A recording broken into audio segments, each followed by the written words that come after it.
नारायण नारायण नारायण नारायण।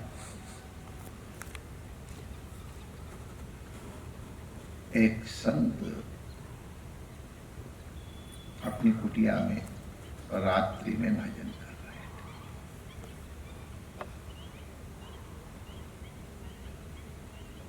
रात्रि का भजन कुछ विशेष तो होता ही है। वातावरण के परमाणु थोड़े शमित हो जाते हैं, साउंड पोल्यूशन भी, ध्वनि का अधिकार भी न्यून हो जाता है, वातावरण समाहित होता, उसमें भजन बहुत अच्छा। तो रात्रि में वो भजन कर रहे थे और उन्होंने देखा कि उनकी कुटिया में एकदम से उजाला हो गया है।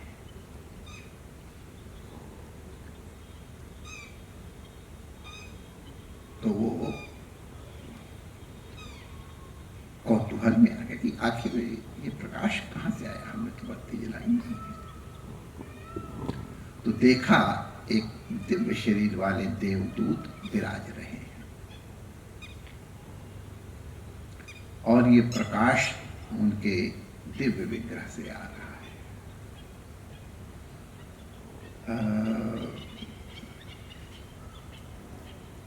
जिनके शरीर में दिव्यता होती है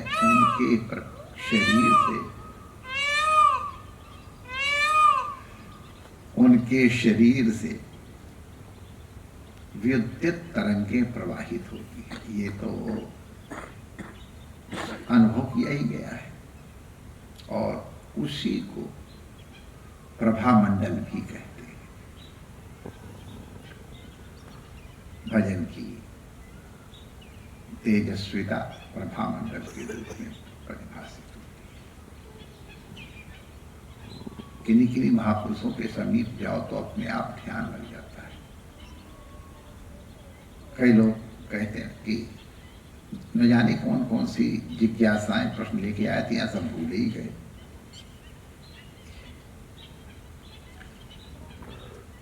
जैसे कहीं पावरफुल जगह होती तो वहाँ ये मोबाइल के ये टावर भी गड़बड़ा जाते हैं।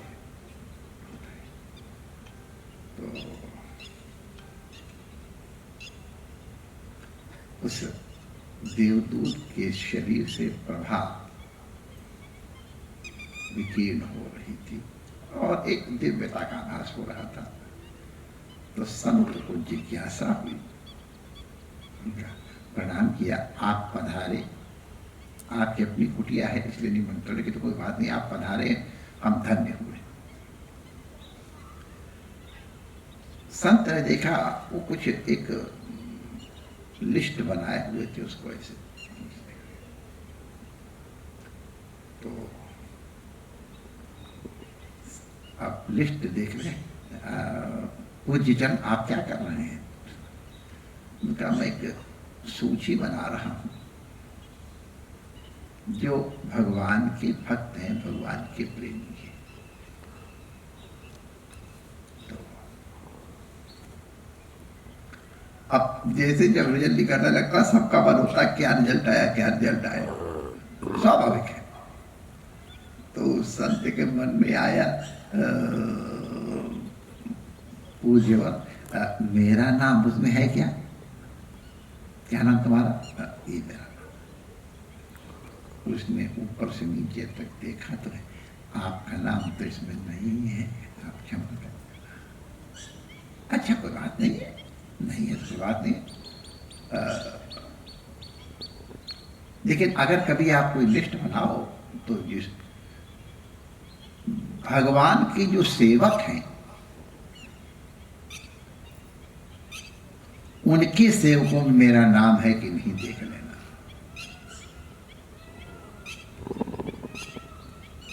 अच्छी बात है, जरूर। वो अगले दिन ही आ गए देवदूत, फिर वही प्रभा, वही आभा, वही प्रसन्नता। देवदूत थोड़ा कुछ मुस्कुरा से रहे थे, उनका संत ने कहा कि आप आज पधारे, बड़ी प्रसन्नता, मुस्कुरा रहे हैं, कोई विशेष बात है क्या? हाँ है तो विशेष बात। क्या विशेष बात है? कल मैं सूची लाया था जो भगवान को प्रेम करते हैं। अच्छा, आज आपके मुस्कुराने का हेतु क्या? एक छोटी सी लिस्ट है, छोटी सी सूची है। वो कहे कि भगवान जिसको प्रेम करते हैं उन भक्तों की सूची है। अच्छा, वाह। आज उसने पूछे की बात ही लिखी। मुझे प्रसन्नता है कि आपका नाम उस सूची में सर्वोपरि लिखा हुआ है। भगवान से प्रेम करने वाले तो बहुत हैं, लेकिन भगवान जिनसे प्रेम करते हैं वो बहुत छोटी नामावली है, लेकिन आपका नाम उसमें सर्वोच्च स्थान पर लिखा है। संत थोड़े समाहित हो गए। उसने कहा, देव ने कहा, भगवान आपको प्रेम करते हैं।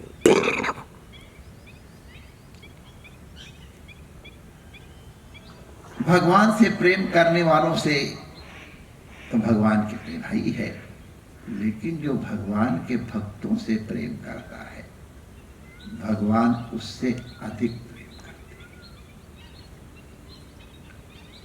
गैया को प्रेम करो, बड़ा अच्छा है, लेकिन गैया के बछड़े को जरा तुम सुला दो, देखो फिर गैया कैसे प्रेम से चाहती। बछड़े वाली गैया का नाम वत्सला है, और भगवान का नाम भी भक्त वत्सल है। ये भगवान, ये वत्सल आया वो वहीं वत्सला से आया है। भगवान को अपने भक्त, जैसे गौ माता को अपने बछड़े प्रिय हैं, उससे अपने भक्त प्रिय, इसलिए भगवान भक्त वत्सल है। भगवान अपने से प्रेम करने वाले से अधिक उससे प्रेम करते हैं जो दीनों की, दुखियों की, जिनको आवश्यकता है उनकी सेवा करते हैं, भगवत भक्तों की सेवा करते हैं। भगवान उससे अधिक प्रसन्न होते हैं।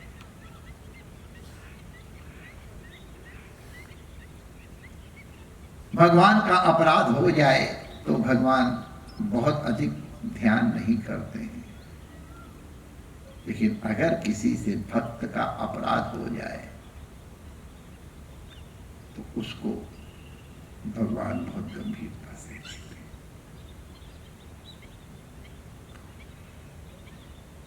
इसलिए हमारे रामानुज संप्रदाय में तो भगवान के दास दासों की जो अंतिम अवधि है, तब दास दास परमावधि दास दासा, आपके दासों के दासों की जो परम अवधि है, जो आखिरी व्यक्ति है दासों का दास, दासों उसका दास, उनके भी दासों का दास प्रभु मुझे बना दो। इस प्रकार की कामना रामानुज संप्रदाय के भक्तों में है। रामानुज संप्रदाय से भक्ति सीखने लायक है।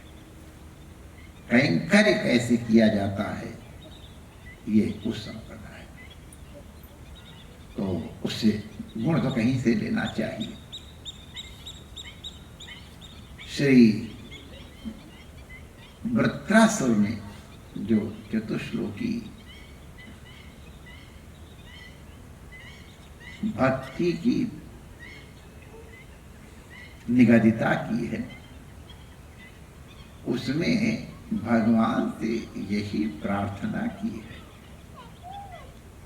प्रभु हमारे प्रारब्ध के अनुसार मैं किसी भी योनि में जाऊं, उसके लिए मेरी कोई प्रार्थना नहीं है, मैं कोई सिफारिश नहीं कर रहा, लेकिन हाँ चाहे जिस योनि में दिए आप, हमें किसी संत के पास, हमें किसी भक्त के पास उसकी सन्निधि में भेजा। भगवत सन्निधि से संत सन्निधि इस दृष्टि से महत्वपूर्ण है। यद्यप संत सन्निधि में भी भगवत सन्निधि ही है, लेकिन उसमें भगवत सन्निधि तो है ही, लेकिन उसमें भक्त के अपने प्रेम तपस्या भजन उसकी भी महिमा युक्त हो जाती है। इसीलिए तब दास दासों की जो अंतिम सीमा है, उनके भी दास का दास बन सकूं, यही प्रार्थना भक्त लोग करते हैं। भक्त की सेवा भगवान की कृपा प्राप्ति का बहुत अच्छा साधन है। इसलिए हम लोगों के यहाँ यद्यप ठाकुर हमारे रमण बिहारी है, लेकिन सेवा मांगी गई तो ठाकुर जी की सेवा नहीं आई। साधु सेवा धर्म, ये बड़ा व्यापक शब्द है। तो ठाकुर जी के जो हैं उनकी सेवा हमारा धर्म है। भगवान कृपा करें हमारी इस साधु सेवा में और रति और अनुरक्ति वर्तमाना हो। सबकी कल्याण कामना सहित हम वाणी को विराम देते हैं। जय श्री कृष्ण।